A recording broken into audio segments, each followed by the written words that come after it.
E aí, pessoal, tudo bem? Como que vocês estão? Dá pra perceber que eu manchei a minha camiseta com pasta de dente? Não, que bom. É, Esse vídeo talvez ele tenha que ser interrompido porque eu tô esperando o pedreiro aqui em casa.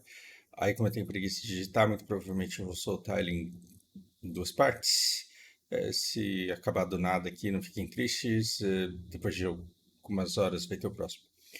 É, Por que essa playlist está acontecendo de trás para frente? Porque, imagina assim, comecei o ano colapsado emocionalmente sem saber o porquê, precisando de ajuda. Eu acho que no dia 6 de janeiro eu descobri esse trem aí da superdotação. Meu Deus do céu, no dia 7 ou 8, como que uma luva, tudo que todo o narcisismo que eu havia negado na minha madrasta caiu como uma luva, porque fez sentido, e aí eu consegui meio que ver a minha vida no Vale dos Entes de maneira completa.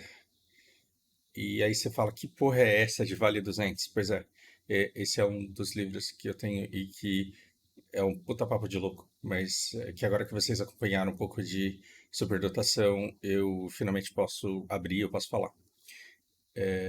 Eu comentei com algumas pessoas algumas vezes a respeito desse livro, que não acaba nunca,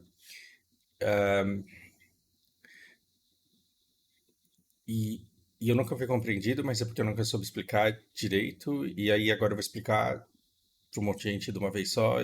Eu acho que não só vocês vão entender, porque agora eu consigo explicar, mas alguns de vocês talvez gostem muito, então é uma ideia que eu quero propagar aqui, porque eu acho que, de uma forma ou de outra, como esse mundo é muito grande, e como pode ter superdotado que não foi acolhido, e como pode ter superdotado que foi capturado por narcisistas, eu acho que isso daqui vai ser muito útil para que outras pessoas se curem, chama Vale 200. E aí vocês vão finalmente começar a entender por que que eu gosto tanto de Senhor dos Anéis. E, porra, cara, né? Entendo, todos os comentários que vocês fazem é porque tem todo um lado que funciona na minha cabeça que nunca ninguém soube. Essa playlist está sendo feita de trás para frente porque, embora eu tenha tido uma visão de toda a minha vida onde tudo se conectou, e aí eu entendi por que que eu me comportei de determinadas maneiras em determinadas fases da minha vida, e por que que eu fiz tanto mal para tantas pessoas, e por que que eu me culpo tanto por isso, e por que que... todos os porquês eles ficaram, eles fizeram sentido, só que ficaram umas brechas, umas zonas escuras, e eu não quero fazer a besteira de explicar a minha própria história errada no meu canal, e depois revisitar e falar, nossa, que merda, tá tudo errado, mas eu também não quero apagar porque eu não apago o vídeo do meu canal, porque se eu falei é porque eu era naquele momento e eu não posso ter vergonha de quem eu era naquele momento. Eu só tô melhorando determinadas coisas para conseguir falar melhor sobre elas, é claro, para quem quiser interessado em ouvir, quem tiver só não assistir, todo mundo sabe disso aqui. E então essa playlist ela está sendo primeiro feita de trás para frente, é, porque eu estou priorizando aqueles conteúdos que podem fazer bem para superdotados que estão perdidos ou para pessoas que conhecem superdotados e não estão sabendo lidar com eles. Estou fazendo conteúdo de trás para frente porque eu quero que vocês saibam que está tudo bem, né?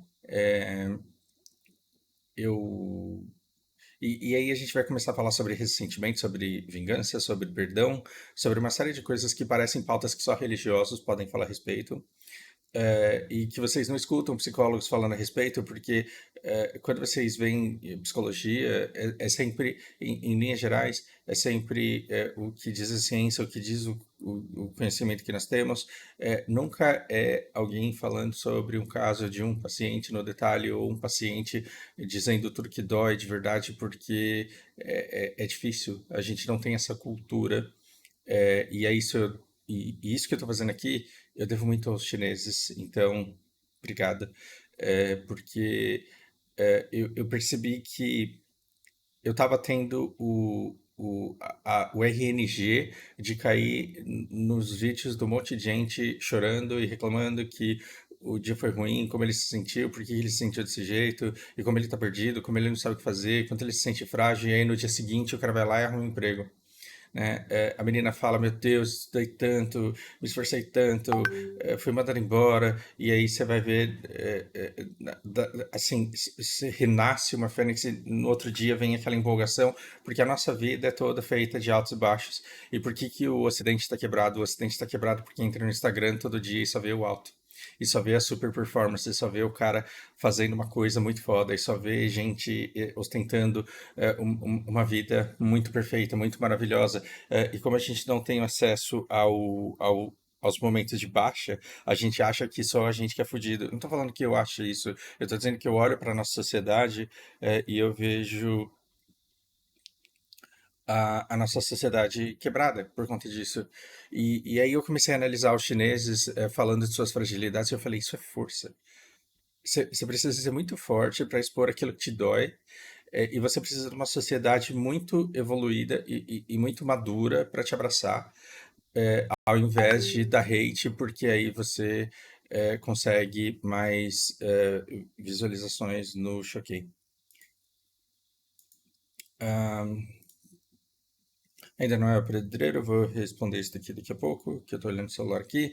E, e vamos lá. Ahn, eu imagina para um superdotado ter o sonho de se libertar de casa e ter o sonho de conhecer o Japão e assim, você cá, obrigado, você de tanto insistir, você tá me obrigando a fazer as pazes com o Japão e eu tô entendendo muita coisa.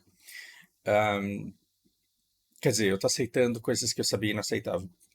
Quando eu cheguei cheio de expectativa no Japão, o que que eu tive que fazer? Eu tive que operar uma máquina. E operar uma máquina era passar uma peça na máquina e tirar, e colocar, e tirar, e colocar, e tirar. É um sexo sem prazer, assim. Eu colocava a peça, tirava a peça, colocava a peça, apertava o botão, tirava a peça. E fazia medições, e o meu trabalho era... E aí, eu passei muito tempo da minha vida aspirando chegar num país... Isso daqui é a China, não é o Japão, não, tá, gente? É, eu passei muito tempo da minha vida querendo chegar num país onde eu finalmente poderia explorar, conhecer pessoas, conhecer o novo jeito de se viver, e as maneiras de se viver as quais eu fui apresentado eram muito sem graça, eram muito vazias e eram completamente diferentes de tudo que eu tinha imaginado. Ali eu aprendi a diferença de expectativa e realidade. Ahm, e e aí o meu cérebro ele ficava em ebulição e aí eu tinha que consumir conteúdo para criar os meus cenários, e a gente vai tratar melhor desses cenários na fase de mitomania e na fase de infância. E isso daqui está sendo feito de trás para frente, principalmente para vocês falarem, nossa, então que legal, né? Que pelo menos teve um resultado bom disso, né?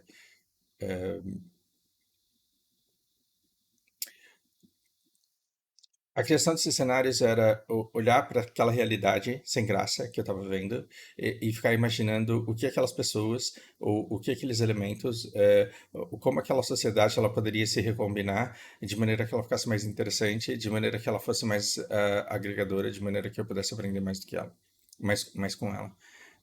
E ao mesmo tempo, como eu fui eh, constantemente colocado em situações que me prejudicavam cada vez mais, né? Depois da falência da família, depois de sucessivos abandonos, como eu fui vendo que cada vez mais as encrencas em que eu me meti, os trabalhos ruins que eu tinha que aceitar, eles eram uma consequência de decisões que haviam sido tomadas e que poderiam ser tomadas diferentes. Eu comecei a usar o meu cérebro numa fase de muita mágoa, de muito ressentimento e de muito ódio. Eu comecei a usar o meu cérebro para compor inúmeros, infinitos, repetitivos. E olha que eu tive tempo para isso, porque eu trabalhava na fábrica 5, 6 dias por semana, né? E aí eu criava cenários de vingança. Vingança. O que eu poderia fazer para ser reconhecido, para expor o meu sofrimento e para devolver o sofrimento e para causar dor. Essa foi a fase em que eu tive a intencionalidade, dentro da minha cabeça pelo menos, de machucar muitas pessoas que tinham me machucado. E não existia nenhum cenário Não existia nenhum único cenário em que eu pudesse sair daquilo melhor do que eu entrei. Então, muita gente recita frases prontas do tipo: a vingança nunca é plena, mata a alma, envenena. Tem que perdoar, Deus perdoa, então você tem que perdoar também. É, assim, é um jeito inocente que eu escuto as pessoas falando sobre perdão, porque elas falam: fulano me lascou e eu perdoo porque eu sou melhor que ela. E aí eu olho para isso e eu falo: não tem absolutamente nada de perdão, mas você não tem ideia do que você está fazendo. Você está sofrendo uma fração ínfima da dor que eu já senti na vida e você não está tancando e não está conseguindo perdoar, porque talvez você não precise, e tá tudo bem não perdoar, você não é obrigado. Porque o perdão é muito mais do que chegar para a pessoa e falar: isso, eu te desculpo, isso daí qualquer um fala, isso daí é fácil demais. Agora, sentir isso dentro da sua alma, e eu vou chamar desse jeito aleatoriamente aqui, para dizer o fundo do coração, genuinamente, né? É muito difícil. E eu perdoei tudo que aconteceu comigo, não porque eu queria o bem das pessoas. Foi um perdão completamente egoísta. Eu cheguei à conclusão de que eu precisava perdoar para fazer bem para mim mesmo. Porque todos os cenários em que eu conseguia e eles eram muito criativos, tá? A gente muda essa parte. Todos os cenários em que eu me vingava, em que eu tomava aquilo que me havia sido tomado, em que eu devolvia dor, todos esses cenários me faziam sair pior que eu entrei. E eu falei, no momento em que eu consegui superar tudo isso, aí a minha existência vai ficar mais leve. E então vem do não precisar, do não me importar, de fazer dessas cinzas, de construir um eu e uma vida tão interessante e tão próspera e tão frutífera e tão abundante e tão plena, que todo o sofrimento que eu passei vai ficar para trás e aí eu vou poder olhar para essas pessoas e falar: olha, foi arrombado, mas foi o início de uma trajetória minha que deu muito certo e eu tô bem com quem eu sou hoje. Eu conseguia imaginar isso com 22 anos. Então, com 22 anos, eu cheguei num ponto em que eu falei: ok, eu vou construir para mim uma vida tão foda, em que eu vou olhar para o meu passado e vou dar risada dele, e vou conseguir desprezar. Mas isso era a resolução. Isso era a resolução. Não era uma cura genuína que vem do perdão. Então, como que eu faço? Como que eu trabalho isso? O Senhor dos Anéis é importante para mim porque foi numa fase em que livros eram de muito difícil acesso. Então, eu cresci em bibliotecas, né? Eu tinha duas bibliotecas grandes na cidade, uma muito perto de casa e uma no centro da cidade. Eu frequentava muito essas bibliotecas, eu gostava muito de ler. É, e E aí depois eu vou contar para vocês como é que era a leitura, como é que funcionava. Posso adiantar, né? Eu pegava um livro e ficava brincando com os personagens e criando cenários em que as pessoas se comportariam de maneira diferente e fariam as coisas de maneira diferente. Eu falei para vocês de Forrest Gump, que muito novo eu assisti aquele filme e aquela cena final do filme, ela salvou a minha vida. Mas aí eu lembrei que teve um outro livro que chama Olhai os Lírios do Campo, que fez eu entender muita coisa também. E aí eu tinha 11 anos quando eu li esse livro. E com 11 anos eu falei: cara, eu tô aqui querendo fazer medicina porque meu pai é médico, só que há muito tempo para estudar medicina. E eu fico vendo esses caras estudando medicina e eles estudam muito, e eles deixam de viver muita coisa. Aí eu tô olhando para esse livro, Olhar os Lírios do Campo, e tô vendo que o cara teve que abrir mão do amor da vida dele para estudar medicina e ser médico, e ele só queria ser médico porque ele tinha sido humilhado como uma criança pobre de calça rasgada quando era pequeno. E ele queria mostrar para o mundo o quanto ele era foda. E ele estudou e virou médico, só que aí ele perdeu o amor da vida dele. E quando ele decide ir atrás do amor da vida dele, a mulher tá morta. E aí ele só tem as cartas dela para se consolar. Então, pera, a gente morre, né? É, às vezes a gente vive muito, mas às vezes a gente não vive também. E se eu morrer cedo e olhar para trás, eu vou estar morto, eu não vou olhar para trás, mas imagina, que eu vou falar, cara, eu passei 6, 8 anos da minha vida estudando uma coisa que eu não queria. Ou pior, estudando uma coisa que eu gostava muito, mas depois sendo uma coisa que eu não queria ser, porque eu gosto de estudar doença, eu não gosto de doente. Eu vou fazer 8 horas por dia, às vezes 24 horas num plantão, uma coisa que eu não gosto de fazer, só para esfregar na cara da sociedade que eu venci, que eu sou médico e que eu sou admirável e que eu sou honorável. O tempo inteiro as pessoas estão olhando para mim achando que eu sou uma coisa que eu não sou. E a opinião delas a essa altura do campeonato já não faz mais diferença.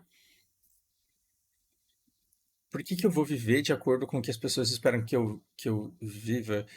E aí foi um processo de individualização em que eu cheguei à conclusão que a única pessoa que vai usufruir ou sofrer as consequências da vida que eu escolhi para mim sou eu mesmo. Então tem que estar bom para mim, senão não serve. E isso foi libertador, porque eu falei, nossa, eu preciso de pouco, assim, né?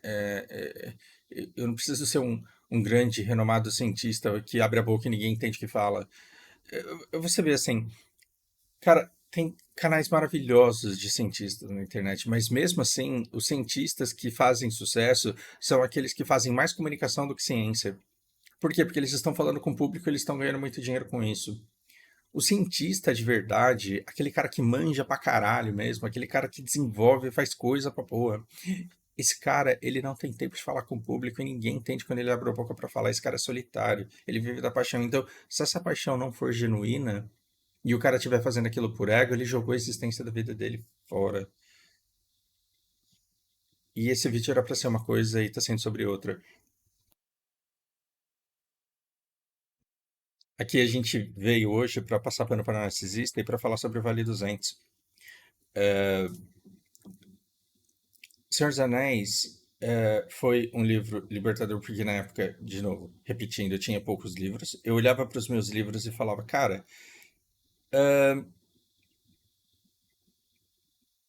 preciso de alguma coisa que me dê mais combustível. Então, eu tô desnudando, eu tô revelando aqui como funciona o meu cérebro. Não basta eu ficar pensando como que o médico como a vida do médico poderia ter sido, como ele poderia ter se comunicado com a Olivia, como ele poderia ter feito as coisas diferentes, como a vida dele poderia ser mais prazerosa, porque agora ele não era mais aquela criança esfarrapada, mas ele também não era o médico que ele queria ser, porque ele também não era feliz e pleno e satisfeito e orgulhoso de si como ele queria, só que agora ele já estava velho e ele não podia voltar, ele não podia resetar a vida dele e fazer de novo.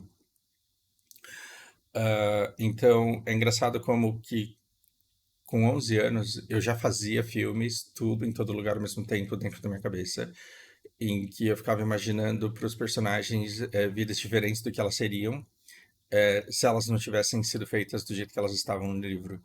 Então é engraçado porque desde sempre eu, é como se eu soubesse que, brincando do jeito que eu brincava, eu nunca conseguiria concluir um livro. Porque eu sempre iria reescrevê-lo na minha cabeça, e reescrevê-lo na minha cabeça seria mais interessante do que escrever no papel, digitar no computador ou bater na máquina de escrever.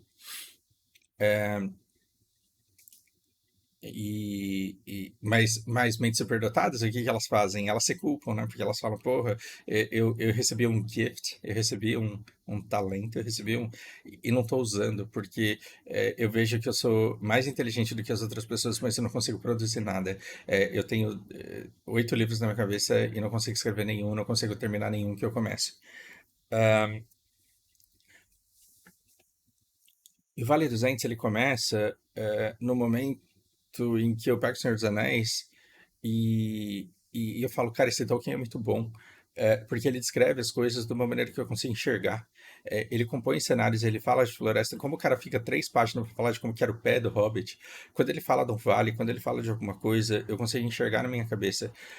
E aí ele menciona personagens e eu posso pegar esse personagem e fazer uma DLC na minha cabeça e tentar imaginar como teria sido se não fosse do jeito que foi. E uma coisa que me impressiona muito é quando o Merry e o Pippin eles acabam caindo no meio dos Ents. E algumas falas ali, elas são bastante interessantes. Eles vivem muito, eles estão lá há muito tempo. Esse, isso me marcou, por exemplo, porque eles falam, você não reduz um ser. Eles não falaram exatamente com essas palavras, mas se você for buscar essa essência no livro, você vai encontrar, tá? Você não reduz a essência de um ser ao nome dele, né? Você não fala assim, ah, esse daqui é o Mateus, esse daqui é o José, esse daqui é o João, esse daqui é o. Você olha para uma pessoa, no caso uma árvore, né, um ente, e ela é muito mais do que simplesmente aquele nome que a reduz. Então, para você chamar uma pessoa, você tem que definir como ela é. Os entes, ele tem tempo. E é por isso que nós, entes, nunca falamos nada que não precise realmente ser dito. Porque quando a gente começa, a gente, em essência, está aqui, tá? Estou modificando falas para vocês entenderem o que eu extraí daquilo. É por isso que os entes, eles não falam nada que tem que ser falado. Por quê? Porque demora muito tempo. E começou, você não tem que parar.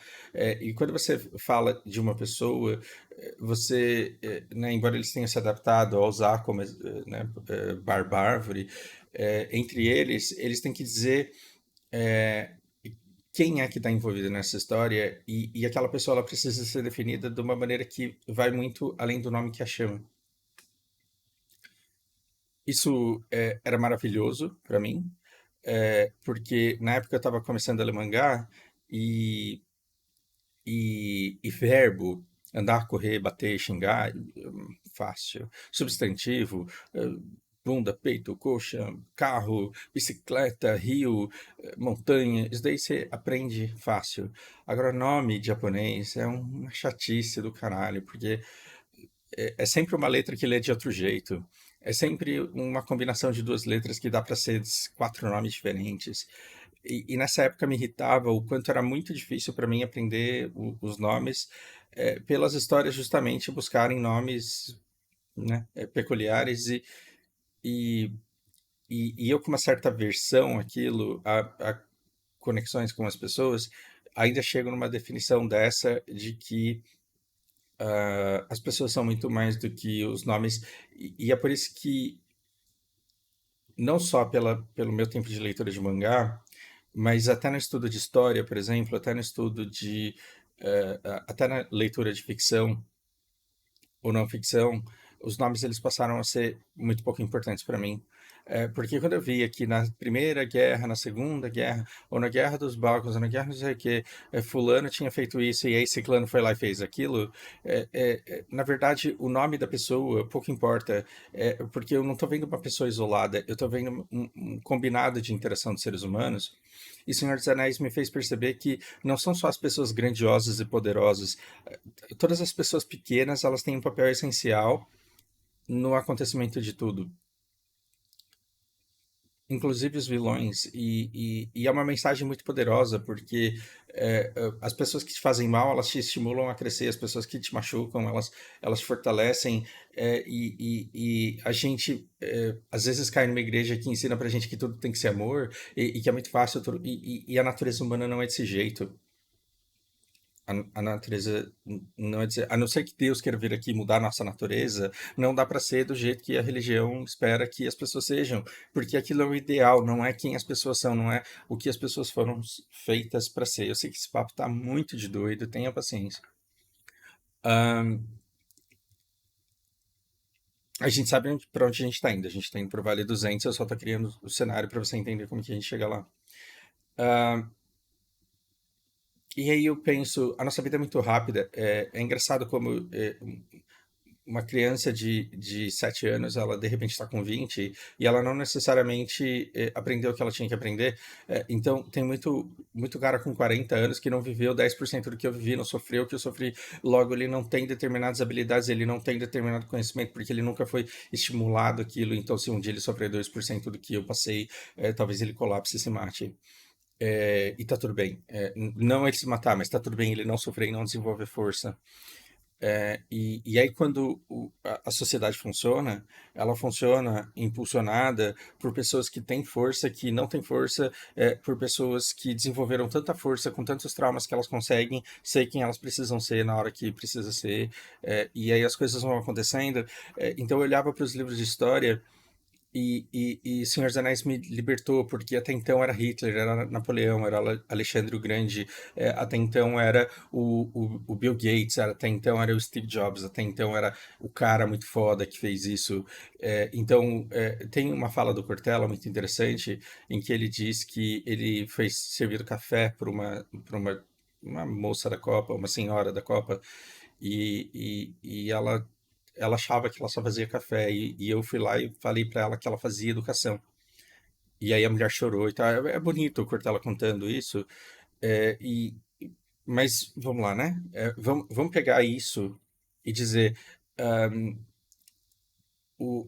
tem um monte de gente trabalhando na Secretaria da Educação, e a secretária acha que é secretária, e a moça do café e da limpeza ela acha que ela faz café e limpeza, e o secretário da Educação e o ministro da Educação, eles podem ser arrogantes, estúpidos e burros ao ponto de achar que eles fazem a educação do país. E não são eles que fazem, são todas as pessoas ligadas à educação. Entende que, assim, se não tivesse a moça do café e da limpeza, as pessoas não trabalhariam tão bem e não trabalhariam tão saudavelmente como trabalham, porque aquelas pessoas estão ali. Então, na verdade, todas aquelas pessoas estão envolvidas na educação, assim como quem faz o seu pão não é só o padeiro, porque se a menina não tivesse lá colocando no saquinho e pesando, e te cobrando, o padeiro ele teria que dividir o tempo dele, e não seria tão eficiente e tão bom quanto é. E aí, Senhor dos Anéis, de repente, me abre os olhos a cada soldado e a cada pessoa, e a gente vai estudando pontos chaves, só que esse ponto-chave, ao mesmo tempo que numa narrativa ele te explica como foi a guerra, ele neutraliza, ele anula, ele descarta, ele desconsidera milhares, milhões de outras narrativas que não foram levadas em consideração, mas que se todas elas não acontecessem em paralelo, o resultado não teria sido o que foi. Então, quando você me diz que os elfos não estavam lá naquela batalha, porque eles estavam numa outra batalha, aí eu falo, porra, se os elfos não estivessem nessa outra batalha, esses caras não teriam conseguido, mesmo vencido essa daqui, chegar onde eles chegaram depois. Então, o quanto a gente acha que a gente é protagonista da nossa própria vida e a gente é muito foda porque a gente chega muito longe, e a gente não percebe que se toda a sociedade não estivesse fazendo pão, se não estivesse plantando e colhendo feijão e arroz, e se não tivesse colhendo soja e fazendo todo o processo para transformar em óleo, se as pessoas não estivessem alimentando galinhas, se as pessoas não estivessem fazendo manutenção dos cabos de internet, se todo mundo não estivesse fazendo a sua parte, que todo mundo acha pífio, ínfimo e que não tem valor nenhum, a sociedade não estaria do jeito que está. Então, a minha existência ela é marcada não somente pelo que eu quero fazer da minha vida, mas de todas as pessoas que tiveram contato comigo, e que são é, muito mais do que somente aquilo que eram no momento em que eu tive contato com elas. Então, se eu saio na rua e um cara me assalta, ele é um vagabundo, é um filho da puta, mas talvez ele não seja um vagabundo e um filho da puta durante toda a existência dele. Talvez nesse dia o filho dele estivesse com fome. Talvez nesse dia ele estivesse noiado e precisando muito de droga. Também. Eu não estou passando pano para bandido. Eu estou dizendo que cada história é única, e você não tem uma narrativa que abraça todas. Isso é coisa de político. O político fala que bandido tem que ser preso. Por quê? Porque precisa alimentar o narcotráfico com mão de obra. É, a gente chega num ponto, então, em que eu falo, cara, as pessoas, elas são mais do que somente aquilo que elas foram no momento em que elas foram o que foram e fizeram o que fizeram. Então, você tá vendo que tem um começo de um processo de cura interna aqui, né? Falando, então as pessoas que me machucaram, que me fizeram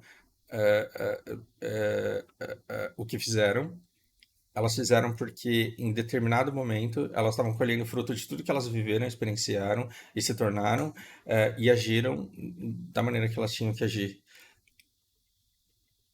E lendo o livro e escutando sobre Ents, e eles dizendo que tinham muito tempo para falar sobre todas as coisas. Eu falei, cara, eles não precisam de nomes porque eles se conhecem muito bem. Porque se namorando com uma pessoa por 3 meses ou por um mês, eu conheço muito da vida dela porque eu fico conversando intensamente a respeito. Imagina eu ter 10 mil anos para ficar do lado de uma árvore conversando com ela. É, o quanto determinadas coisas que parecem super importantes, elas deixam de ser importantes, e o quanto, pela falta de conectividade com inúmeras pessoas, você acaba tendo afinidade, convívio, com algumas. Eu estou deixando vocês passearem dentro da minha mente, sim, ela é uma bagunça, e talvez entendendo essa bagunça que acontece dentro da minha mente, vocês entendam a própria fragilidade emocional. Como que você compartilha isso? Como que você divide o seu mundo? Como que você faz as pessoas entenderem a maneira como você pensa? Agora eu sei que não tô sozinho, e eu sei que deve ter gente achando estranho e chato, e deve ter gente fascinada, falando, nossa, eu sou mais ou menos assim também. E é por isso que a gente tá se expondo aqui, falando que a gente tem que falar. Ahn,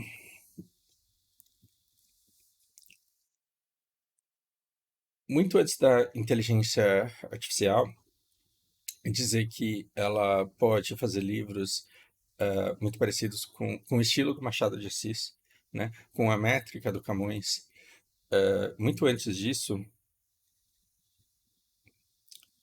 eu, eu olhava para minha família e eu via um pai traumatizado de guerra, uma irmã isolada no mundo dela da esquizofrenia com amigos imaginários sobre os quais ela não tinha controle, e uma madrasta narcisista que eu não conseguia encaixar nesse espectro, mas que agora eu consigo. E aí eu consigo, então, de repente, criar um espaço atemporal em que a gente transcende. Seria mais ou menos assim. O que seríamos nós se nós não estivéssemos presos dentro do nosso corpo? Parece esotérico, parece religioso, mas não. O que seríamos se nós não estivéssemos presos ao nosso corpo, e se nós não estivéssemos presos ao nosso tempo, e se não estivéssemos presos às nossas limitações?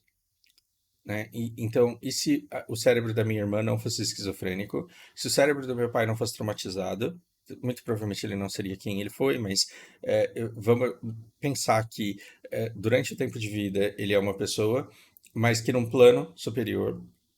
Não estou dizendo que isso exista, eu estou falando que eu criei isso. Tomem cuidado. Eu não estou começando uma religião nova. Seita, a gente já tem a nossa seita falsa que faliu por falta de reforço hipnótico, mas uma hora a gente volta ali.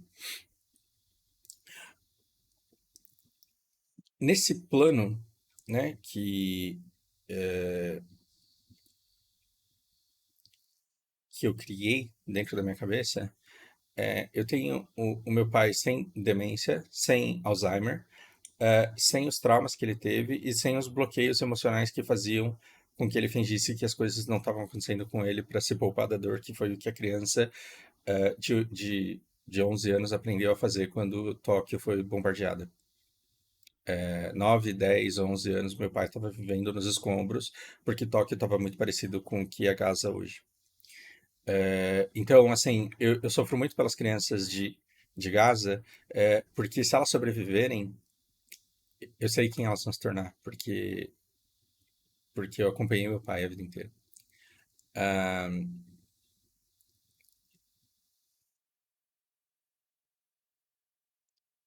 e aí, assim,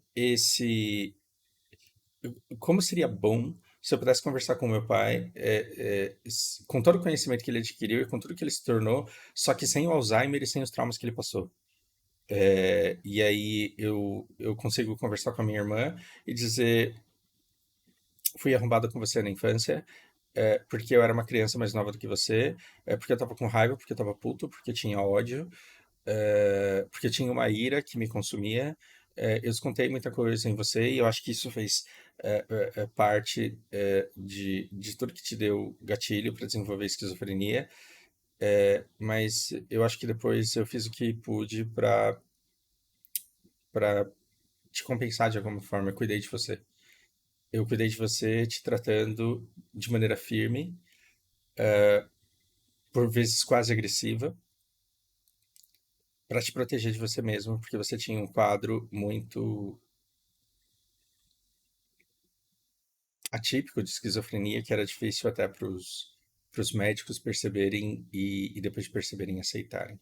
Eu cuidei de você da melhor maneira que eu pude, eu fui melhorando ao longo do tempo, e eu só não fiz melhor porque eu de fato não consegui, porque eu também tinha os meus traumas e as minhas limitações. E aí eu conseguia colocar a minha mãe nessa história e dizer, porra, você me fez falta pra caralho. Gostaria de ter te feito inúmeras perguntas. E isso foi parte de um processo de cura. Eu gostaria muito de poder colocar isso no livro e vender milhões de cópias para todo mundo se curar no mundo. Agora eu entendo que isso funciona só para superdotados e muito provavelmente não para todos. Então eu não estou dando uma receita para você. Você tem que se inspirar nisso para fazer a sua. Mas eu estou dizendo como que eu encontrei libertação de uma, de uma mágoa, de um ressentimento, de dores muito fortes que eu tinha. E essas conversas, é, ao- esse vale dos entes onde eu coloquei as pessoas que foram importantes para mim, e consigo imaginar com a essência delas, como elas se comportariam no ambiente. E é engraçado, porque durante muito tempo eu suprimi isso, porque eu entendia que isso era esquizofrênico e eu não queria ser a minha irmã. Até que eu entendi que não. A minha irmã ela não tem controle nenhum do mundo em que ela vive. Ela escuta vozes que ela não quer escutar, ela vem intrusão de pensamentos que ela não quer ter, é, e, e, e, e esse plano superior que eu criei, ele é meu. E eu mexo as peças do jeito que eu quero, e eu não só tenho controle sobre elas, como eu acabo aprendendo com elas. E, E é engraçado que eu nunca tive interesse ou nunca tive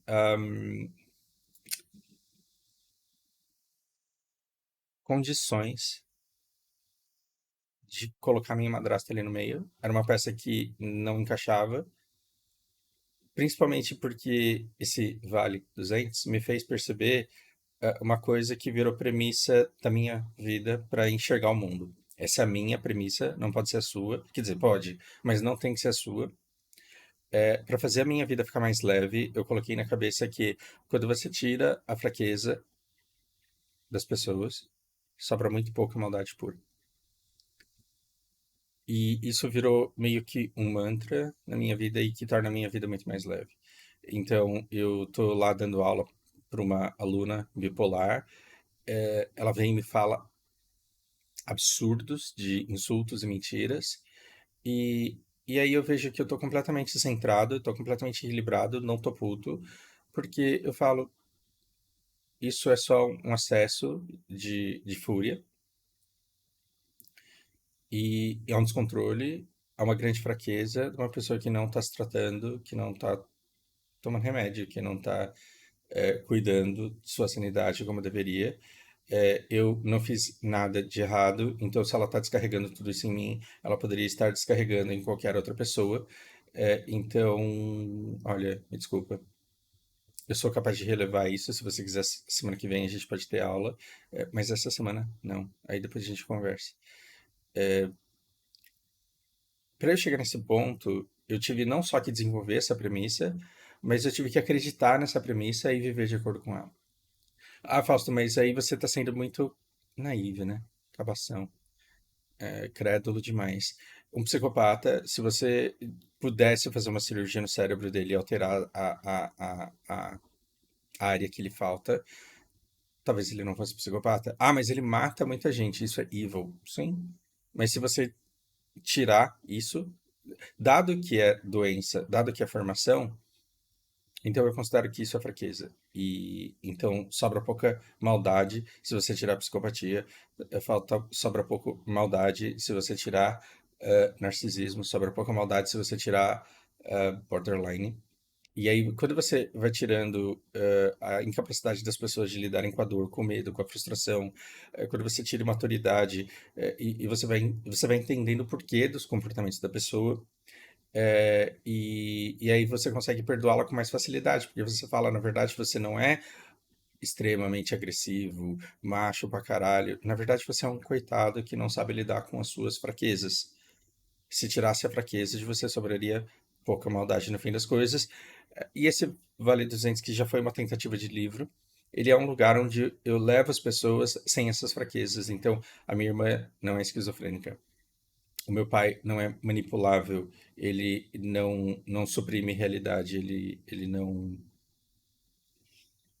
submete ao que fazem com ele. E aí, a minha madrasta ela não cabe, porque eu falo, cara, assim, muito antes de eu saber dar nome a narcisismo, eu já curava pessoas de narcisismo. Por quê? Por experiência própria.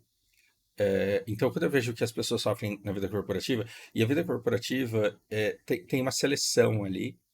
A vida corporativa, ela seleciona narcisista e psicopata. Por quê? Porque eles dão resultado. Né? Superdotado não necessariamente dá resultado, porque ele é muito moral, ele é muito ético, ele pensa muito em todo mundo e ele não faz tudo a qualquer preço. Ele poderia ter os mesmos resultados que o psicopata e que o narcisista, mas como ele não consegue viver contra a sua própria moral e seus próprios valores, ele não se submete a qualquer coisa para entregar o resultado mais alto.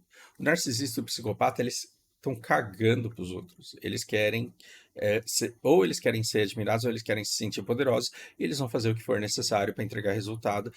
E como a gente, na vida corporativa, na selva corporativa, a gente promove quem tem mais resultado, é uma seleção que coloca a gente arrombada no topo. E se o seu chefe não for arrombado, provavelmente talvez um dia ele perca para um outro concorrente que é arrombado, e aí a tua empresa vai falir, você vai ser contratado pela outra empresa e assim o mundo segue. E a solução não é, para isso não é comunismo. Porque assim, né? Às vezes você tá com câncer e aí os médicos falam, não tem que fazer, você vai morrer. Aí você fala, não, não é possível, eu vou lá conversar com o João de Deus. O comunismo é o João de Deus.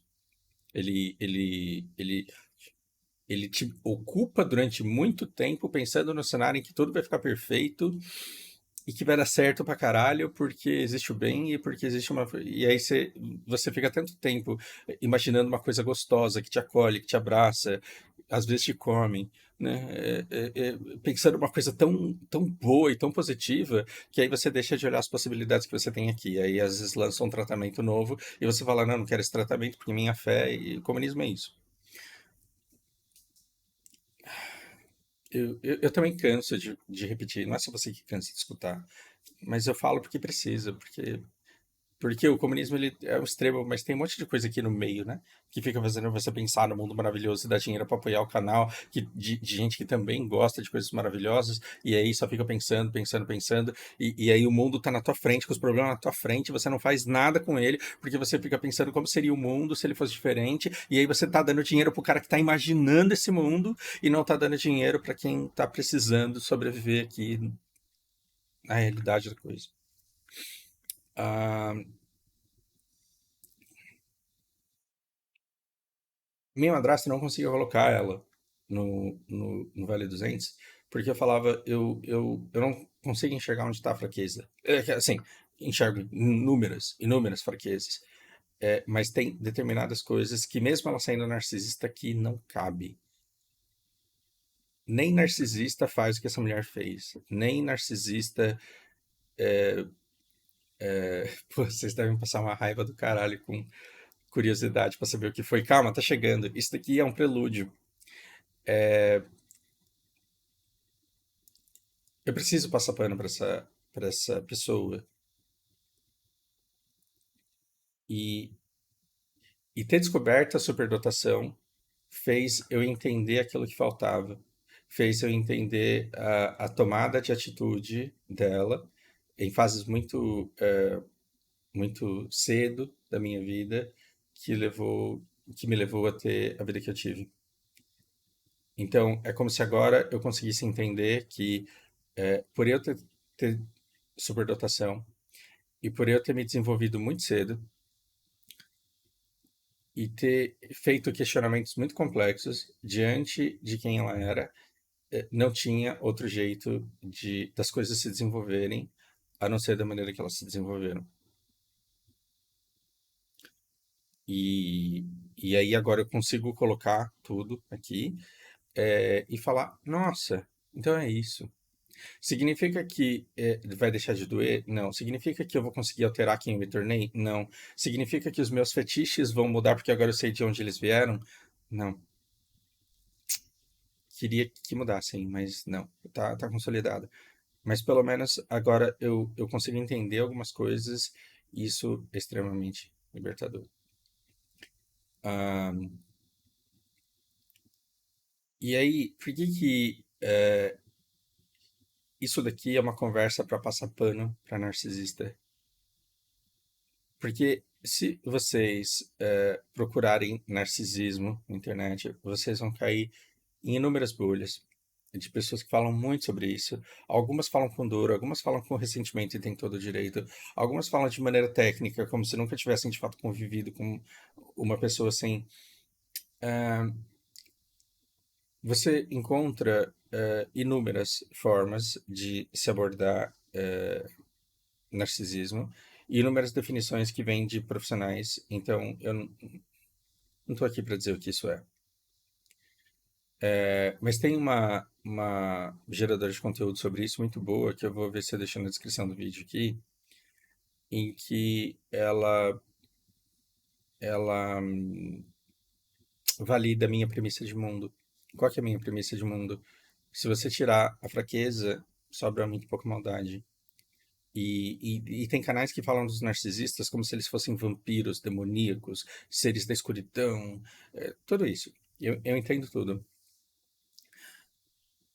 Mas essa mulher, ela fala de maneira brilhante o que outros especialistas falam de maneira mais técnica. A criança narcisista não é genética que faz isso com ela, necessariamente.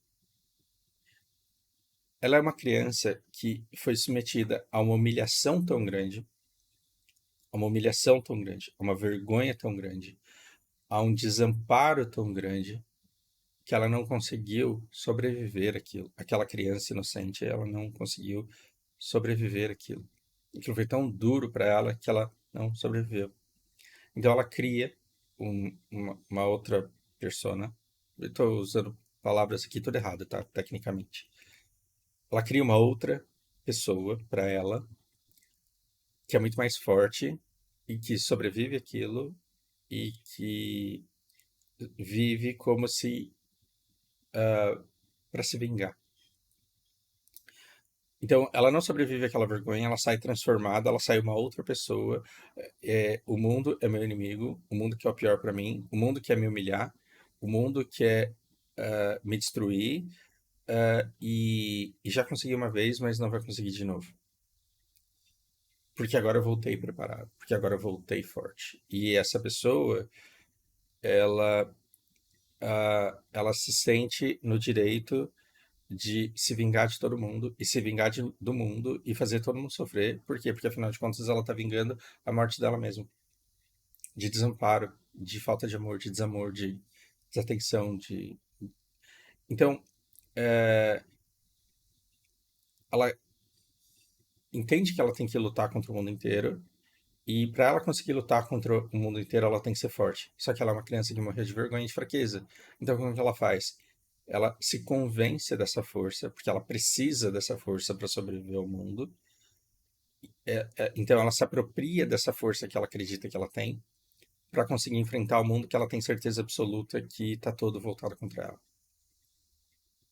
Isso é basicamente um narcisista. E aí esse narcisista ele vai tratar as pessoas de maneiras distintas. Então vai ter pelo menos uma pessoa, e aí, né, perdoem as imprecisões, porque Fausto é jogador de videogame e professor de inglês, né? Geralmente esse narcisista, ele vai ter uma pessoa dourada, filho, funcionário, alguém, em que ele vai projetar todo o amor que ele gostaria de ter recebido e nunca recebeu. Ele vai projetar tudo aquilo que ele gostaria de receber e nunca teve. Então, ele vai tratar o outro sem enxergar o outro, porque é como se ele estivesse se tratando. E alguns narcisistas, eles são tão solitários, mas tão solitários, mas tão solitários, sim, dá dó, dá literalmente dó. Que na falta, porque eles vão afastando as pessoas deles a vida inteira. E às vezes, na falta de uma pessoa dourada, eles precisam de um cachorro, de um gato, de um bichinho de pelúcia para dar amor. Por quê? Porque eles precisam receber. Então, você olha para o narcisista, ele sempre tem uma criança dourada, ele sempre tem um filho dourado, ele sempre tem um funcionário dourado, ele sempre tem. E essa pessoa só se fode, né? Porque, principalmente se for criança, porque aí acredita que é especial mesmo e vai pro mundo e só apanha. Por quê? Porque é arrogante, porque é prepotente, porque você acha pra caramba, acha que merece do mundo um tratamento que ela não cativou. Ah, mas aí com o resto do mundo, e geralmente principalmente com uma pessoa especial da vez, né? O coitado da vez, é o dumpster da vez, é o scapegoat da vez, é o bode expiatório da vez. Ela vai projetar tudo aquilo que ela acha que ela recebeu do mundo. Então, toda humilhação, toda. E, e assim, não tem cura. É muito difícil se curar de narcisismo.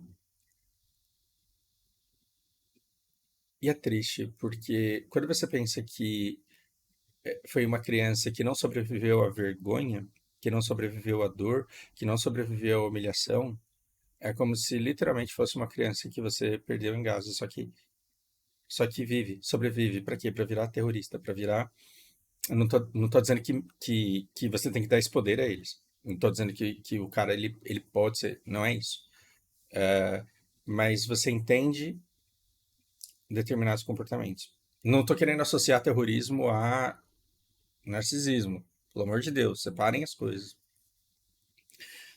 Ah, então você percebe que essa criança que, que se torna narcisista, ela não tem outra maneira de ser quem ela é, porque a criança que ela foi morreu. E fica alguém que não vai conseguir deixar de repetir determinados ciclos. E qual é o único remédio para isso? O único remédio para isso é se afastar completamente. Ah, mas é meu chefe, é minha mãe. Então você precisa se desconectar emocionalmente dessa pessoa. Você precisa não depender emocionalmente dessa pessoa e você precisa dar a ela aquilo que é necessário. Então, de onde que vem uma crença basal aqui desse canal, né? Uma coisa que eu vivo repetindo todos os dias para vocês é que o contrário de amor não é ódio. O contrário de amor é desprezo. Porque o ódio é um amor mal resolvido. E o ódio ainda é um sentimento muito forte. Então, quando você odeia, você ainda sente uma coisa muito forte pela pessoa. Ou pela coisa, ou pelo país, ou pelo partido. Tem gente que odeia tanto que não consegue ficar um minuto sem falar mal. Aí é amor. É mal resolvido, mas é amor. Então, às vezes você pega aquela mulher que fica o dia inteiro falando de machismo. Aí você fala, então, não importa que situação você coloque. Por quê? Porque a pessoa, ela tá machucada e ela vê no mundo não a realidade, mas ela vê um projeto do que ela acredita. E ela se convenceu de que tudo que acontece é resultado de machismo. Então você vai falar, ele deu uma flor para ela. Ela vai encontrar machismo e ela vai falar, então, é porque isso é o jeito que o machismo e o patriarcado. Essa pessoa, ela precisa de abraço. Aí o que que os outros partidos fazem? Eles pegam você que tá puto com uma pessoa machucada que tá falando, que tá sofrendo e que tá externalizando isso como tudo é machismo. E aí falam, você tem que provar pra ela que mulher é uma vagabunda, que só suga o homem, que só não sei o quê. E aí você vai lá dar porrada na mulher porque ela é feminazi. E aí, assim, fica um monte de partido controlado por um monte de bilionário dando risada porque eles estão dando dinheiro para vocês alimentar, os partidos políticos alimentarem, fomentarem brigas de pessoas que, na verdade, precisariam se abraçar. E eu quero que essa exposição aqui da minha intimidade seja um início disso. Eu vou falar para vocês o quanto eu consegui me salvar de ser um narcisista para a sociedade inteira e eu me tornei um narcisista só no sexo, embora eu não sei o que os especialistas têm a dizer sobre isso. E aqui eu encerro a primeira parte do vídeo porque o pedreiro chegou e depois a gente continua e é isso, foi mal.